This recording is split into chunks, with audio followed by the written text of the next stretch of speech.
സഹോസ്, എന്തുകൊണ്ട് വിശേഷമൊക്കെ? സുഖമാണെന്ന് വിശ്വസിക്കുന്നു. ദൈവം നിങ്ങളെല്ലാവരും സമൃദ്ധമായിട്ട് അനുഗ്രഹിക്കട്ടെ. ഇന്ന് നമ്മുടെ കൂടെ വളരെ സ്നേഹമുള്ള, ഞങ്ങളൊക്കെ ഒത്തിരി ബഹുമാനിക്കുന്ന, സ്നേഹിക്കുന്ന ഒരു അമ്മച്ചിയാണ് ഞങ്ങളുടെ കൂടെ ഉള്ളത്. അമ്മച്ചിയുടെ പേര് അന്നക്കുട്ടി എന്നാണ്. ജോസ്ഗിരി ഇടവകയിൽ പ്രായമായവരിലെ ഒരു ഏറ്റവും കൂടുതൽ പ്രായമായ ഒരാളാണ് അല്ലേ?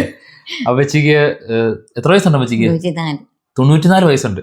അപ്പോൾ 94 വയസ്സിൽ നല്ല നമ്മളോട് വളരെ സ്നേഹത്തോടെ ഇടപെടും. ഞാൻ വന്നതേ എന്നെ മനസ്സിലായില്ലേ? മനസ്സിലായില്ലേ? അങ്ങനെ മനസ്സിലായി. ഞാൻ കണ്ടിട്ടുണ്ട്. ഞാൻ ഇവിടെ പള്ളികളിലൊക്കെ, ഞാൻ ഇവിടെ കുർബാനയ്ക്കൊക്കെ പോകുമല്ലോ, ഇങ്ങനെ നടന്നു പോകുമ്പോൾ ഈ അമ്മച്ചി ഇങ്ങനെ വഴിയിലൂടെ പ്രാർത്ഥിക്കുന്നതും കൊന്തയെല്ലാം കൊണ്ട് വഴിയിലോട്ട് പോകുന്നതും പള്ളി പ്രാർത്ഥിക്കുന്നതും അങ്ങനെയൊക്കെ ഒത്തിരി കണ്ടിട്ടുണ്ട്. അപ്പോൾ ഇന്ന് ഇവിടെ വന്നപ്പോൾ അമ്മച്ചിയോട് കുറച്ച് സംസാരിക്കണമെന്ന് തോന്നി. സ്നേഹമുള്ളവരെ, ഇത്രയും 94 വർഷം എന്ന് പറഞ്ഞ ചെറിയ സമയമല്ല. ദൈവം ഒത്തിരി അനുഗ്രഹിച്ചവരാണ് ഇവരെല്ലാവരും. അപ്പോൾ അവരുടെ ജീവിതത്തിൽ നിന്നുള്ള നല്ല കാര്യങ്ങൾ നമ്മൾ മനസ്സിലാക്കുകയാണ്. ഇത് ചോദിക്കാൻ വേണ്ടി വന്നതാണ്. അമ്മച്ചി അല്ലേ? സുഖമായിട്ടിരിക്കുന്നല്ലോ അല്ലേ? സുഖമായിട്ടിരിക്കുന്നു. എനിക്ക് ഏറ്റവും സുഖമാണ്. നന്നായിട്ട് എൻ്റെ കൊച്ചുങ്ങൾ എന്നെ പൊന്നു പോലെ നോക്കണം. എനിക്കൊരു സങ്കടമില്ല, വിഷമവും ഇല്ല, ഒന്നുമില്ല. എനിക്ക് ഒരു കാര്യത്തിലുമില്ല. സമയത്ത് എൻ്റെ കൊച്ചുങ്ങൾ വെള്ളം തരും, കുടിക്കാനും തരും. ഒരു കുഴപ്പമില്ല. എനിക്ക് ഇപ്പം ഇരിക്കണാണ് ഒന്നും ഉണ്ടായിട്ടില്ല. ഒരു പ്രശ്നമില്ല. ഏറ്റവും സന്തോഷത്തിന് ഞാൻ കർത്താവിനോട് കൂടെ സന്തോഷവതിയായിട്ടായിരിക്കും. അമ്മച്ചി, ഞാൻ ഈ വീഡിയോ എടുക്കുന്നതിന് മുമ്പേ അമ്മച്ചി എന്നോട് പറയാണ്, ഞാൻ പറഞ്ഞു ഇങ്ങനെ വീഡിയോ എടുക്കാൻ പോവാണ്. അപ്പോൾ അമ്മച്ചി പറയാണ്, ഇവിടെ ഉണ്ട് കർത്താവ് ഇവിടെ ഈശോയുടെ രൂപം ഉണ്ടായിരുന്നേ, കർത്താവ് നമ്മൾ പറയുന്നത് കേൾക്കുന്നുണ്ടെന്ന് അമ്മച്ചി പറഞ്ഞില്ലേ? അല്ലേ? അത്രമാത്രം കർത്താവ് നമ്മുടെ അടുത്തുണ്ടല്ലേ? ഞാൻ ഇതിലെപ്പോഴും പോകുമ്പോൾ കർത്താവിനെ നോക്കിയിട്ട് പോകും. അതെ, ഇവിടുത്തെ എൻ്റെ മുറിയിൽ കർത്താവ് ഇരിപ്പുണ്ട്. ഞാൻ എപ്പോഴും കർത്താവിനെ വിളിക്കും. കർത്താവെ എന്നെ രക്ഷിക്കണം. ഞാൻ കർത്താവിനോട് എപ്പോഴും കർത്താവെ നല്ല മണ്ണ് തന്നോട്ട് വന്ന് എപ്പോഴും കർത്താവിൻ്റെ നേരമൊക്കെ അവിടെ പറഞ്ഞുകൊണ്ടിരിക്കുകയുള്ളൂ. അപ്പോൾ ഇതിൽ പോകുമ്പോഴും അങ്ങോട്ട് പോകുമ്പോഴും കർത്താവിനെ നോക്കിയിട്ടേ പോകും. അമ്മച്ചിയുടെ പ്രാർത്ഥിക്കുന്നത് എങ്ങനെയാണ്? അമ്മച്ചി പ്രാർത്ഥിക്കുന്നത് എങ്ങനെ? ഇത്രയും വർഷങ്ങളിൽ ഞാൻ കണ്ടോ അമ്മച്ചി പ്രാർത്ഥിക്കുന്നതൊക്കെ, ഞാൻ ദേവാലയത്തിലൊക്കെ പോകുന്ന കണ്ടിട്ടുണ്ട്. അമ്മച്ചി ഇപ്പോഴെങ്ങനെയാണ് പ്രാർത്ഥിക്കുന്നത്? ഞാൻ കൊന്തയിൽ പ്രാർത്ഥിക്കും. പിന്നെ സാലൂണാമ്മയുടെ പ്രാർത്ഥന ഇവിടെ ചെല്ലണത് എൻ്റെ ബാക്കി ചെല്ലും. പിന്നെ കരുണക്കൊന്തയിലും കൊന്തയിലും പിന്നെ മത്സ്യവിശ്വാസികൾക്ക് വേണ്ടി ചെല്ലും. പിന്നെ വിശ്വാസ പ്രമാണം കുറെ ചെല്ലും. ഇത്രയൊക്കെ ചെയ്യും. പ്രാർത്ഥനയാണ് സമയം കൂടുതലല്ലേ? ചുമ്മാ ഇരിക്കുമ്പോൾ എത്രയുള്ള മാതാവ് വിശ്വാസ പ്രമാണം ചുമ്മാ ചൊല്ലിക്കൊണ്ടിരിക്കും. അല്ലെങ്കിൽ ചുമ്മാ മടിച്ചു കഴിയുമ്പോൾ കരുണക്കൊന്ത 2 ചെല്ലും.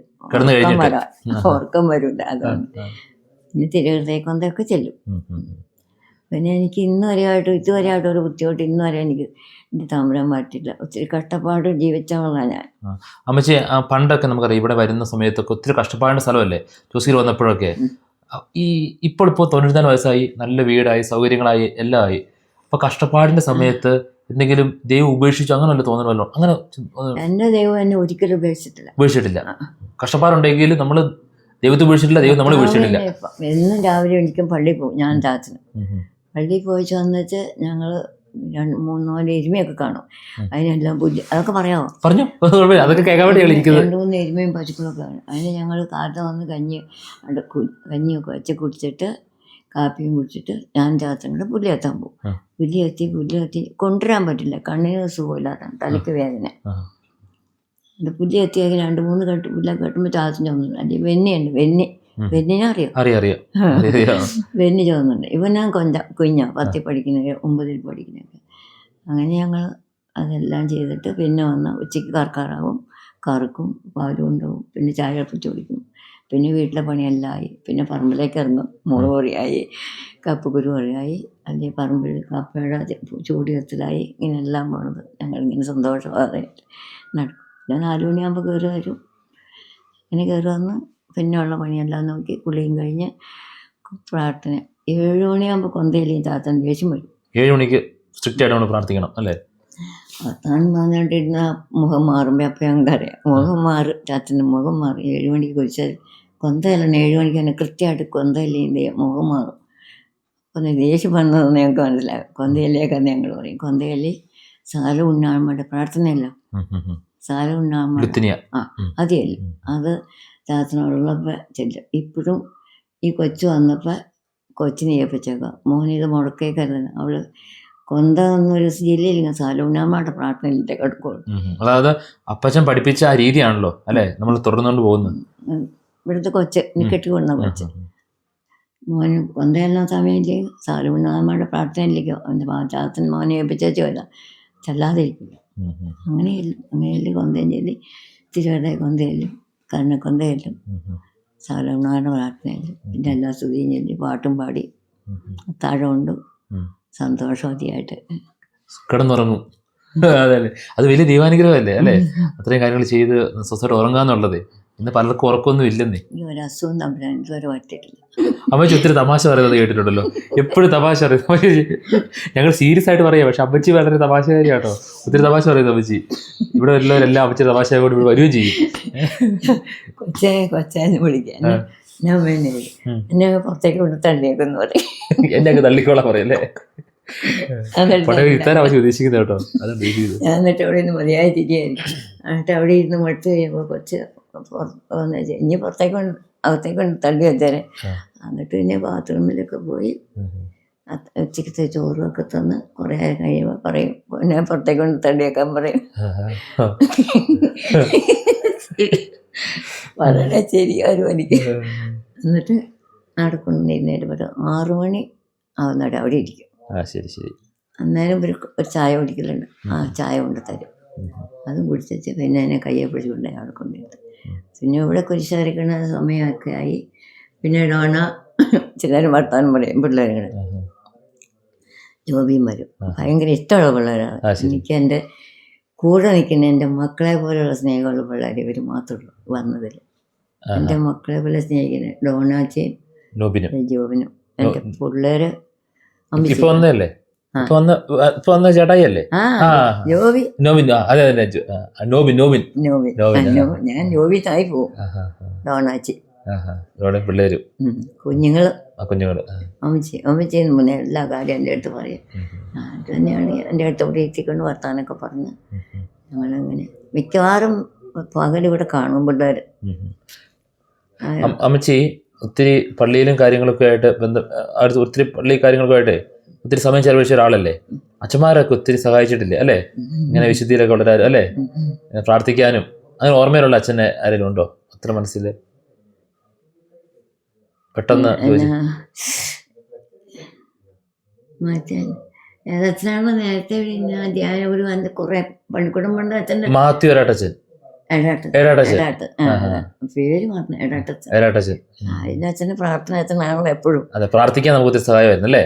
അന്നേരം പള്ളിയിലൊക്കെ പള്ളി ചെന്നിനി അച്ഛന് ദേഷ്യ. പള്ളിയിൽ എല്ലാ ദിവസവും പള്ളിയിൽ പോകും. ഞാൻ അകത്ത് എല്ലാ ദിവസവും പോകും. പിന്നെ ഇടയ്ക്കൊക്കെ പറ്റാതെ വന്നാൽ മാത്രമേ പോകാതിരിക്കും. പള്ളിയിലൊക്കെ പോകണം. അങ്ങനെ ഒരു നല്ല അച്ഛനാണ്. ക്രിസ്ത്യനൊക്കെ അച്ഛൻ്റെ കൂട്ടുകാരനാണ്. പള്ളിക്കൂടം വന്നപ്പോൾ അപ്പോഴും ഉണ്ടായിരുന്നു. അങ്ങനെയൊക്കെ അങ്ങനെ പള്ളിയിലൊക്കെ ചെന്നില്ലേ ഒരു ഇഷ്ടക്കുറവ് വരും. പോകാതിരിക്കില്ല. അന്ന് തൊട്ട് ഇന്ന് വരെ അല്ലേ കുർബാനയും പള്ളിയും പ്രാർത്ഥനയും കഴിഞ്ഞിട്ട് നമുക്ക് ബാക്കി കാര്യങ്ങളുള്ളൂ. ഇപ്പൊ പള്ളിയിൽ പോയിട്ട് ഇരിപ്പായപ്പിനെ സ്വാഭാവികമായിട്ട് പോകാൻ പറ്റിയല്ലോ. അമ്മച്ചൊരു തമാശ പറയാമോ? ചുമ്മാടി പറയും പിള്ളേർക്ക് വന്നിട്ട് എന്തെങ്കിലും പറയും. ചിരി അമ്മച്ചൊരു ചിരിയാണ്. ഇപ്പം ഉണ്ടാകാൻ അവനെ വിളിച്ചു വേണ്ടിച്ചുള്ളൂ. ആണോ? വീഡിയോ എടുക്കുന്ന ആളെ കുറിച്ചാണ് പറയുന്നത് കേട്ടോ. വിളിച്ച് വിണ്ടിച്ച് വിടുള്ളൂ അമ്മച്ചി. ഞാനിവിടെ മിണ്ടാതെ മറ്റേ പോകില്ല. ഞാൻ താഴെ വീട്ടിൽ വരുമ്പോഴത്തേക്ക് എനിക്കറിയാം. ഞാൻ അപ്പം തന്നെ ചിരിച്ച് കൈ കാണിക്കാൻ നേരം അവൻ്റെ അടുത്ത് ഓടി വരും. അപ്പോൾ വന്നാലും എൻ്റെ കൊച്ചുങ്ങളുടെ ട്രോഫി അതല്ല അതെ, വീട്ടിലിരിക്കുന്ന ട്രോഫി കൊച്ചുമക്കളുടെ ട്രോഫിയാണ് അമ്മച്ചി. എൻ്റെ പിള്ളേരുടെ ട്രോഫി, എൻ്റെ വിശുദ്ധ മക്കളുടെ 2 പേരുടെ ട്രോഫിയാണ്. അത് ഏറ്റവും സന്തോഷമായിട്ടിരിക്കുന്നല്ലേ? ഇപ്പൊ സന്തോഷമായിട്ടിരിക്കുന്നു. അപ്പൊ നന്ദി കേട്ടോ. അപ്പൊ അമ്മച്ചി ദൈവം അനുഗ്രഹിക്കട്ടെ. അമ്മച്ചിയുടെ കൂടെ ഇരുന്ന് കുറച്ച് സമയം ചെലവഴിക്കാൻ പറ്റിയത് വലിയൊരു ഭാഗ്യമാണ് എനിക്കും. എൻ്റെ കഥ ഞാൻ ഇന്ന് മൊത്തമായിട്ട് പറഞ്ഞു തീരില്ലാത്ത കഥ. അതുപോലെ ഞാൻ ജീവിച്ചോളാം. ഞാൻ ബംഗ്ലാവിൽ വന്നിരിക്കുന്നു. എൻ്റെ കർത്താവ് എന്നെ ഇവിടെ കൊണ്ടാക്കി. മാളത്തിൽ എന്നെ കെട്ടിച്ച് വിട്ടു. അവിടുന്ന് വേറെ വീട് കൊണ്ടു, ചാച്ചൻ വീട് കൊണ്ടു, 3-4 മുറി. അവിടുന്ന് വന്നു. പിന്നെ അവിടുന്ന് വിറ്റിട്ട് താഴെ വീട്ടിൽ വന്നു. എൻ്റെ കൊച്ചു വീട് പണിത്. പടുത്തു. അപ്പോൾ സ്നേഹമുള്ളവരെ, അമ്മച്ചി ഈ പ്രായത്തിൽ ഈ 90 വയസ്സിൽ നമ്മളോട് കുറച്ചേറെ സമയം ചെലവഴിച്ചു. അമ്മച്ചി പറഞ്ഞ ഇത്രയാണ്: സഹനങ്ങളുണ്ടായിരുന്നു, ബുദ്ധിമുട്ടുകളുണ്ടായിരുന്നു, വിഷമങ്ങളുണ്ടായിരുന്നു, എന്നാലും കർത്താവ് ഒരിക്കലും ഉപേക്ഷിച്ചില്ല. ഈശോ എന്നും കൂടെ ഉണ്ടായിരുന്നു. ഈശോയിൽ വിശ്വസിച്ചാണ് അമ്മച്ചി മുന്നോട്ട് പോയത്. കർത്താവിനെ എന്നെ ഉപേക്ഷിച്ചിട്ടില്ല ഇതുവരെ. ഇപ്പോഴും എൻ്റെ കർത്താവിൻ്റെ കൂടെ. കർത്താവിനെ ഉപേക്ഷിച്ച് ഞാൻ ഇവിടെ ഇരിക്കില്ല എപ്പോഴും. മരിച്ചു അതിന് മുമ്പെല്ലാം മരിക്കാൻ പോയില്ല. ഞാൻ പോയിട്ടുള്ള കർത്താവ്. ഞാൻ പോണ വഴിക്ക് പോയാൽ മരിച്ചാലും വേണ്ടില്ല എന്ന് വെച്ചാൽ വേദന ഉണ്ട്, കെട്ടിക്കൊണ്ട വേദന ഉണ്ട്. പോണ വഴിക്ക് എങ്ങനെയാലും വീണോ അല്ലെങ്കിൽ ഒരു തോടിങ്ങനെ കടന്നു അതിലേക്ക് ചാടിയാലോ എന്ന് ആ പാലം കടന്നു പോകുമ്പോൾ കാല് തെറ്റി വലിയൊരു തോട ഇങ്ങനെ ഈ കാലിൽ ഇങ്ങനെ ചാടി പോകണം. എൻ്റെ മുകളിൽ വെള്ളവിക്കൂടെ ഇങ്ങനെ വെള്ളം കുറ്റുള്ളൂ. എൻ്റെ നാടായതുകൊണ്ട് എനിക്ക് കണ്ടിട്ടുള്ള പേടിയില്ലാതെ പള്ളിയിലേക്ക് മേലെ നടക്കണം. എന്നാൽ ഞാൻ അതിൽ കടന്നു പോകുമ്പോൾ ആ നടാക്തിന്ന് തന്നെ ഈ വീണ് ഈ വെള്ളത്തിൽ കൂടെ പോയാൽ ആരും അറിയില്ല. എവിടെയെങ്കിലും പോയി മരിച്ചു പോകുമ്പോൾ എന്നാലും ആ വെള്ളത്തിൻ്റെ മീതെ പോയാലും എൻ്റെ കർത്താവ് എന്നെ വീഴ്ചില്ല. ഇന്നലെ ഞാൻ ആ കർത്താവിനെ വിളിച്ചു. കർത്താവ്, ഞാൻ ആ വഴിക്കെല്ലാം ചാടിയിട്ട് എന്നെ കർത്താവ് വീഴ്ചയില്ലല്ലോ. എന്നെ അവിടുന്ന് കടത്തി വിട്ടില്ല കർത്താവ്. ഇനി കർത്താവിനെ നോക്കിയിട്ട് പറയാം. ആ കർത്താവിനെ നോക്കി അപ്പോൾ എന്നെ കർത്താവ് എന്തോരം രക്ഷിച്ചു എന്ന് ഞാൻ കർത്താവിനോട് ചോദിച്ചു. എന്നിട്ട് ഞാനിങ്ങനെ കടന്നു പോയി പള്ളിയിൽ പോയി കുർബാനയും കണ്ടിട്ട് തിരിച്ചു വരുമ്പോഴും അവിടെ പയ്യെ കാല് കുത്തിയിട്ട് അവിടെ ഇറങ്ങിയിട്ട് ആ കാലകട കയറി ചവിട്ടി ഇക്കരെ കയറും. അത് കടന്നെങ്കിലാണ് വീട്ടിലേക്ക് പോകാം. എൻ്റെ ഇടവകയിലേക്ക് പോകണേ. എൻ്റെ വീട്ടിൽ കയറിച്ച് കഞ്ഞിയും കുടിച്ചിട്ട് ഞാൻ വീട്ടിൽ ചെന്നു. വീട്ടിൽ ചെന്നെങ്കിൽ എനിക്ക് അത്ര ഒരു സെറ്റപ്പ് തോന്നില്ല. ഒരു ദാരിദ്ര്യം പോലെ വിഷമിച്ച ഒരു ജീവിതമാണ്. അമ്മയെ പണ്ടത്തെ അമ്മയൊക്കെ പഴയ. പക്ഷേ അപ്പോൾ ദൈവം അനുഗ്രഹിക്കട്ടെ അല്ലേ. നമുക്കിനി വേറെ സമയത്ത് വീണ്ടും സംസാരിക്കാം. എന്താ, ഞങ്ങളിപ്പോൾ കുറച്ച് പേര് സംസാരിച്ചല്ലോ. അപ്പം ഇത്ര 94 വയസ്സായി, അത്രയും ജീവിതാനുഭവങ്ങളുണ്ടായിരുന്നു, ദൈവത്തിൻ്റെ സംരക്ഷണം അനുഭവിച്ചിട്ടുണ്ട്. എന്താ ഈ കേൾക്കുന്നവരോട് പറയാനുള്ള ഒരു വാക്ക്? എന്താ പറയാവുന്നത്?